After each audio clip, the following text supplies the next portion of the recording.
या जगात 3 गोष्टी ज्याच्याकडे आहेत तो माणूस काही करू शकतो. 1 सत्ता, 2 पैसा आणि 3 संस्था.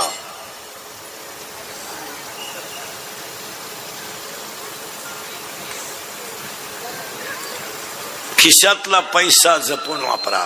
याच्यावर तुमचं काय मत आहे? कशातही पैसे. मुलीच्या लग्नाला फटाके 80,000चे, नवरदेव बाहेरा. कशाला पैसे घालतात? कशाला पैसे? लग्नाला फटाके 80,000चे, बोगस पैसे येतात. फेटे हा हा हा हा बांधा. काय खर्च आहे? तुम्ही शालू घेतला लग्न? घेतला ना? 20,000चा. काहीच वाटलं नाही का घेताना? किती वेळा नेसली ग तू? घे बरं पांडुरंगा शपथ, किती वेळा नेसली? एकदा. अगं त्या 20,000च्या जर तो साड्या घेतल्या असत्या ना, तुला शेवटची साडी सुद्धा त्याच्यातलीच काम आली असते. पण घेतला 20,000चा शालू, आकलीच नाही ना. हा मुलीच्या आता तर लग्न बंद. लग्नांमध्ये हळदी इतका खर्च लागणार आहे सध्या. हळद, हा रात्री हळद लावती भूतांची अवलाद आहे आपली. आणि हळदीला स्पेशल डान्सर नवरीची आई आहे. दरिद्री पुरीच्या हळदीत नाचती. नाचणाऱ्या इथे 2-3 जणी.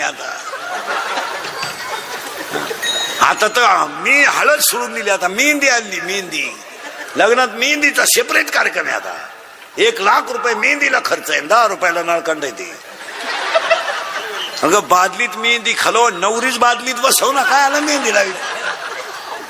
येड्याचा बाजार सगळा. आणि त्या नव्या नवरीची मेकअप जरा कमी करीत जा. त्या नवरदेवाला दुसऱ्या दिवशी ओळखू येई ना पोर. त्याच्या जवळून गेली तो म्हणला मला वाटलं खलवरी आहे. काय तर काय ते इथवर मेहंदी. नवरी बाबर का? इथवर मेहंदी, इथवर हिरव्या बांगड्या, इथल्या फटीत चमकी, इथं चमकी, इथं चमकी, या खाल्ल्या खाचा चमकी, इथं चमकी, इथं कलर, इथं कलर, केसाला असा फुगा, एक बट गालावर.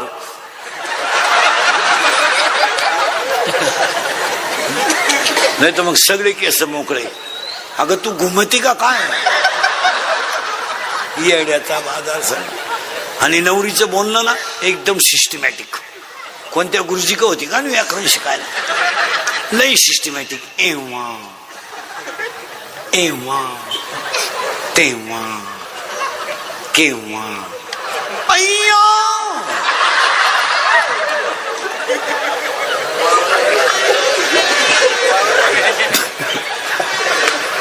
एव्हा तेव्हा केव्हा अय्या.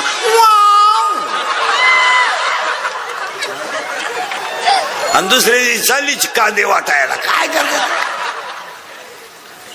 अंगातली ताकद जपून वापरा. हे बऱ्या खिशातला पैसा जपून वापरा. या 2 वाक्याशी तुम्ही सहमत आहात का बोला? आणि ह्या वाढदिवसाच्या शुभेच्छा. आणि 3रे वाक्य 7 आहेत बरं का. 3रं वाक्य आयुष्यातली वेळ जपून वापरा. 1 सेकंद सुद्धा वाया घालू नका. हे तुम्ही भजने बिजने आणि अख्ख्या रात कधी भजन करायचं नाही. अख्ख्या रात एवढा तर देवान झोपायचं का? 1.5 किलो गुळ खातून 1च गवळण म्हणतो का जग मारा म्हणजे? हे भजन अख्ख्या रात कधी भजन करायचं नाही. कोण सांगितलं तुम्हाला? कोणत्या ग्रंथात? भजन फक्त 11च्या आत. एकादशीच्या दिवशी 7ला सुरू, 10ला बांध. 10 वाजता झोपा, पुन्हा काकड्याला उठा. अख्ख्या रात भजन तुमच्या बापान पाहिलं. काय असं बावळात भजन नाही करायचं कधी. तुम्हाला उत्तर सांगा. मन प्रसन्न आहे तवरच भजन. आता हे माझं कीर्तन आहे. मी तुमच्या पुढे उभा आहे. मी आतून प्रसन्न आहे का बाहेरून? आतून प्रसन्न आहे तवरच कीर्तन. आता हे 3रं आहे सकाळपासून. हा मी 1 आणि 2 कीर्तन करीत नाही कधी. 1 कीर्तन केल्यावर आपल्याला झोपायचे येत नाही. हलक्या हाती 3 फुल. 3 तर मोकळे. अंतर काटलं 4. 4थं धरलंच असतं जर जवळ असतं. हा पोटासाठी करावं लागतं. पण 1 आतून प्रसन्न आहे. या खेळात भजन नाही करायचं कधी. आणि भजनाला अजून एक सांगतो. भजन देवळातच करीत जायचं, याच्या त्याच्या घरी भजन करायचं नाही. त्याला पोरग झालं त्याची बायकोन तो पाहिजे, तुला काय घे नाही. तुला विचारलं होतं त्यांनी, दुसऱ्याच्या घरी बोकंडी पाखवात घेऊन बोमला तिला जाणार काय का चालले भजनाला थोबाडवाशी त्याच्यामुळे, आणि तो उतना पडेल म्हणा म्हणा बाळ नाही खेळात येणे वाऱ्यानं कुंडल आहे, ते वारे जाऊन कुंडल जाऊ दे, काय करायचं. आणि भजनाला पैसे किती देते माहिती घे लोक, 1 रुपये नारळ, आणि भजने 22, 50 पैसे रात पडली का आला एवढायचं मला. भजन प्रसन्न मनानं करायचं, अंगातली ताकद जपून वापरा, खिशातला पैसा जपून वापरा, आयुष्यातली वेळ जपून वापरा. 1 मिनिट सुद्धा कधी वाया घालवायचा नाही. काम नाही झोप ए काय काम नाही ए काम नाही, झोपून घ्या. झोप झाली टीव्ही पहा, टीव्ही पाहिजे, व्यायाम करा, व्यायाम झाला अभ्यास करा, अभ्यास करा, काम करा. हे पखवादे बिखवादे गायक वादक कीर्तन संपलो 3-3 वाजेपर्यंत मोबाईल पाहतात.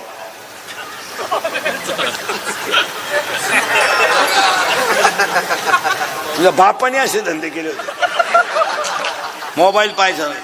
आता हे आम्ही नाही का वापरतीच नाही, मोबाईलच नाही, डोक्याला खुराक नाही, कोण मिळालंय तपास नाही, कोण आलाय तपास नाही.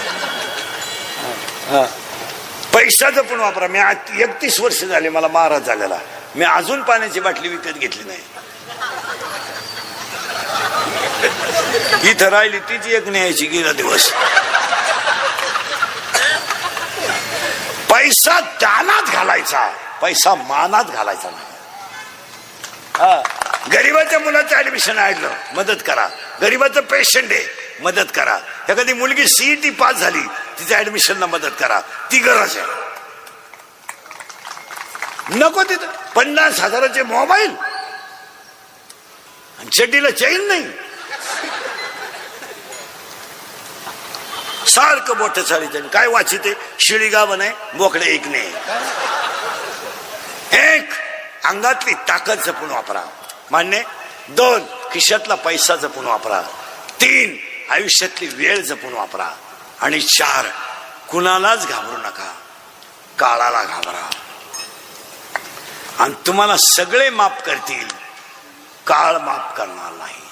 तुम्हाला जेवढी पाप करायची ना दणकून करा, पण इथून जाताना हिशोब देऊन जायचं एवढं ध्यानात ठेवा. पाप करा, तुम्हाला जेवढी जनता लुटता येईल तेवढी लुटा. तुम्ही लुटायसाठीच आले हा ना. तुम्हाला जेवढ्या मजा करायच्या ना प्या मुता मरा, पण जाताना हिशोब आहे.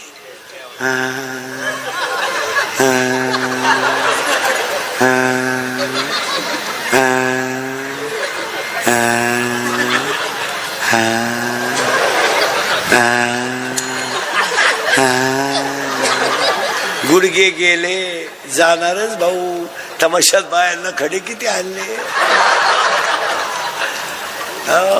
तुम्ही वृद्धाश्रमात जाऊन पहा, अजून शेतकऱ्याचा बाप वृद्धाश्रमात नाही. हे सगळे सर्व्हिसवालेच आहेत वृद्धाश्रमात. 20 खाय 30 खाय 40 खाय, सईची 20 घे, पेनानं पेन फिरवायची 32 घे. हेच रिटायर झाले तिथे आहेत. भेटायला जर गेले तुम्ही जाऊन पहा, कधी कधी ते आपल्याला ओळख करून देतात. मी विस्तार अधिकारी होतो. त्याला सांगायची लाज नाही वाटत मा एवढा विस्तार झाला का काय. मी अभियंता होतो. आता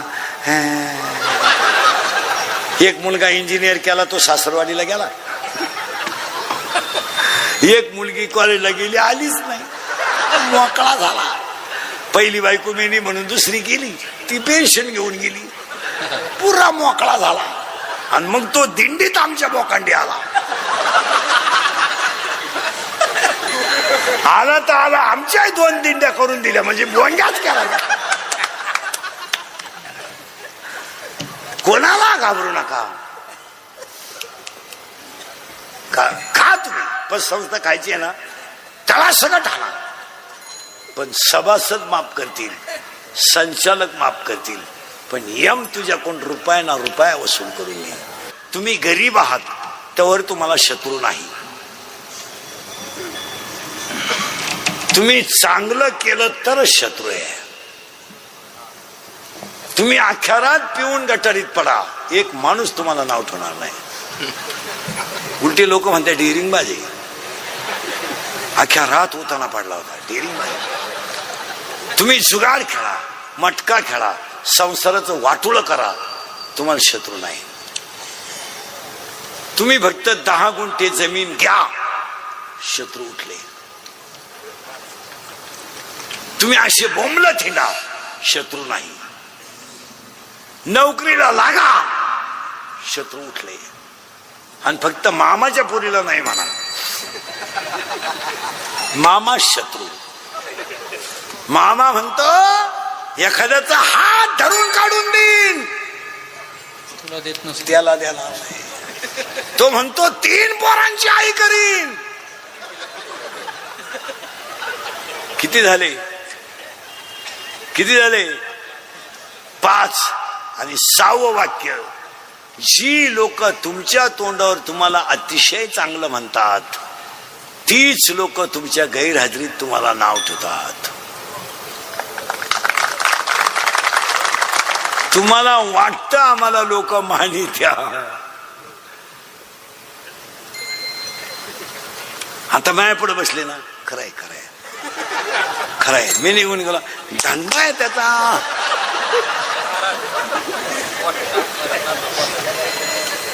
6 वाक्य तुम्हाला खोटे वाटले. आणि 7वं वाक्य, शत्रू कधीच बाहेरचे नसतात, शत्रू घरातलेच असतात. हे 7 वाक्य म्हणजे सुरेश भैयाचा वाढदिवस. शरीर नावाचं गाव आहे आणि त्याच्यात मनाजी नावाचा पाटील आहे, आणि तो थोडा नादी आहे. कोण कोण? मनाजी पाटील थोडा नादी आहे. नादी म्हणजे चालू गडी आहे थोडा. चालू म्हणजे त्याला प्रेयशी आहे. खाजवा डोकं. प्रेयशी म्हणजे कोण? गर्लफ्रेंड. करेक्ट. आणि प्रियकर म्हणजे बॉयफ्रेंड. तुला आहे का गर्लफ्रेंड? प्रयत्न चालू आहे का? प्रयत्न चालू आहे, पण प्रयत्नाला फळ नाही. एक लई किचकटे बर का, आता सुरू नाही का. पंढरपूर नावाचं गाव आहे. याच्यात कोणतं गाव आहे? हे ब्र्या, हे शरीर एक गाव आहे. पुरावा 7वा अध्याय, पाय पा शरीराची या गावा. हे एक गाव आहे आणि ह्या गावात मनाजी नावाचा पाटील आहे. आणि तो मनाजी नावाचा पाटील एका प्रेयसीच्या नादाला लागलाय. त्याच्या प्रेयसीचं नाव सांगू तुम्हाला माहितच नाही. इच्छा. आणि हे गावातल्या गावात लपड आहे.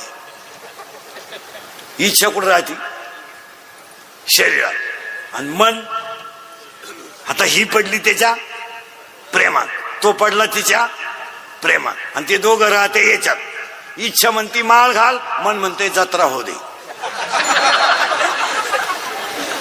इच्छा म्हणती माळ घाल, मन म्हणते 4 जून होऊ दे.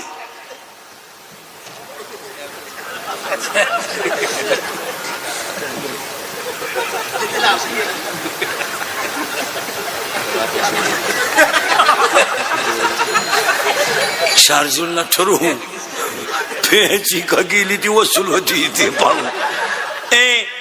पाहू आता या दोघांचं झालंय भांडण. कोणचं?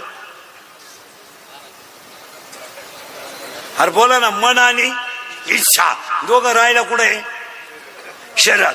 पण ती पडली त्याच्या प्रेमात आणि तो पडलाय तिच्या प्रेमात. पण तिला माहीतच नाही हा गडी नपुसके. कोण?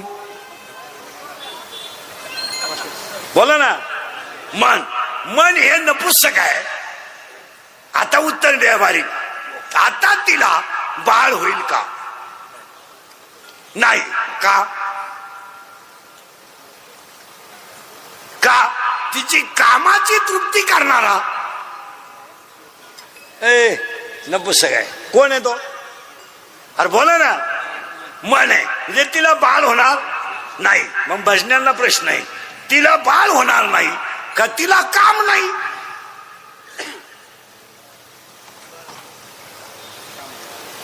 तुम्हाला सुधरत आहे का मी काय म्हणतो? मनाची प्रेयशी कोण आहे? अरे बोला ना. इच्छा. आता तिचं त्याच्यावर प्रेम आहे, तो गडी नपुसक आहे. मग हिला बाळ होईल का? नाही. मग हिला बाळ होणार नाही का हिला काम नाही?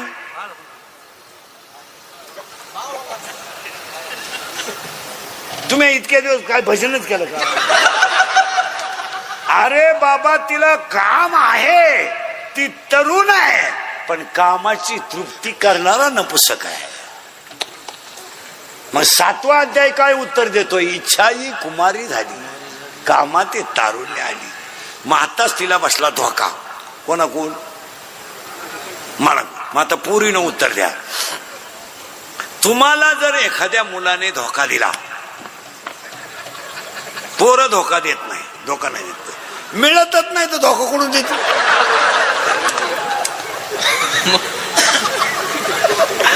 आता कीर्तन डोकं खाजावलं तरच कळत नाही तर कळत नाही. ए पोरीनो, तुम्हाला एखाद्या पोराने धोका दिला, देत नाही, तर तुम्ही ही गोष्ट सांगा त्या कोणाला?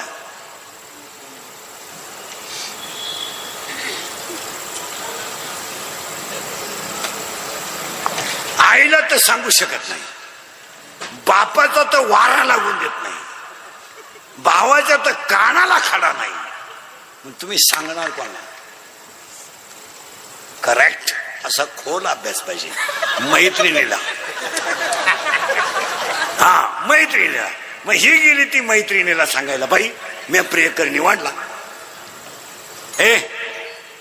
प्रियकर मी निवडला, आमचं दोघांचं जमलं.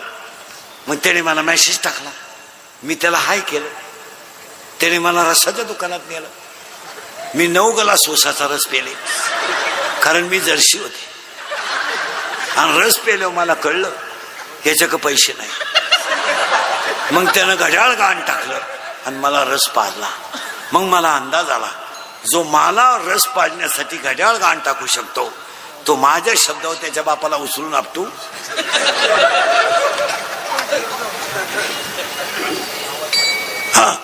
शकतो. म्हणून मी त्याच्या प्रेमात पडपड बोला ना, मी त्याच्या प्रेमात पडले. आम्ही पडून टिंबुर्णीला आलो. तिथं येऊन एका दुकानात कामाला राहिलो. तिथं मला बाळ बोला ना झालं. आणि त्यानं मला आता पिसवायला सुरुवात.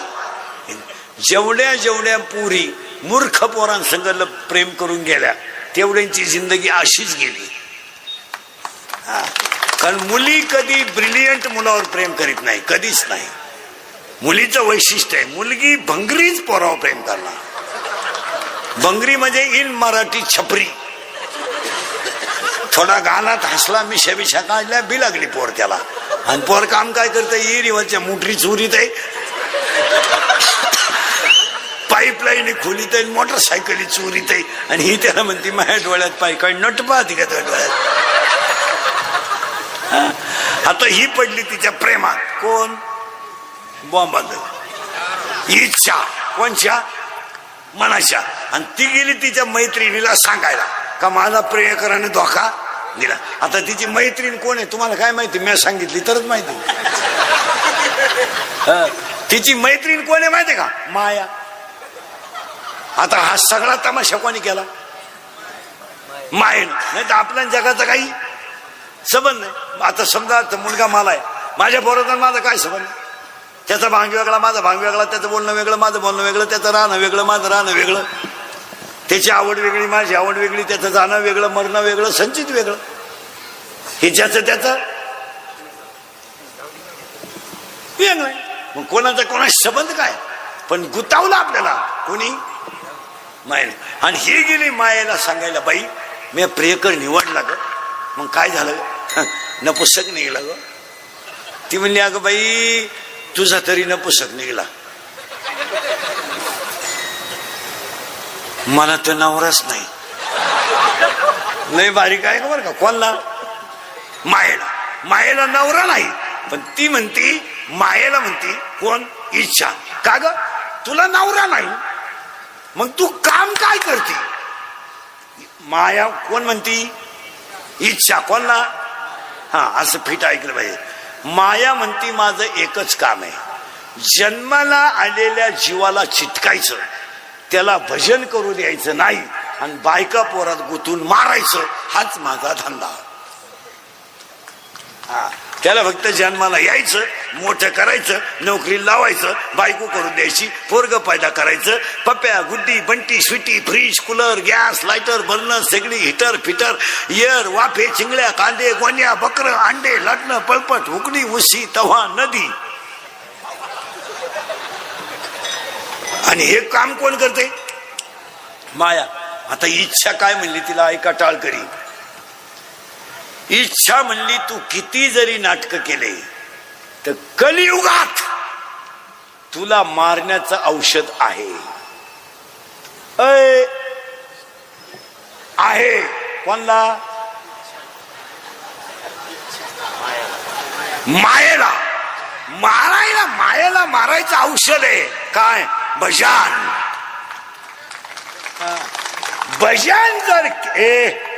भजन जर केलं तर माया मरल. येणे माया झाड तुट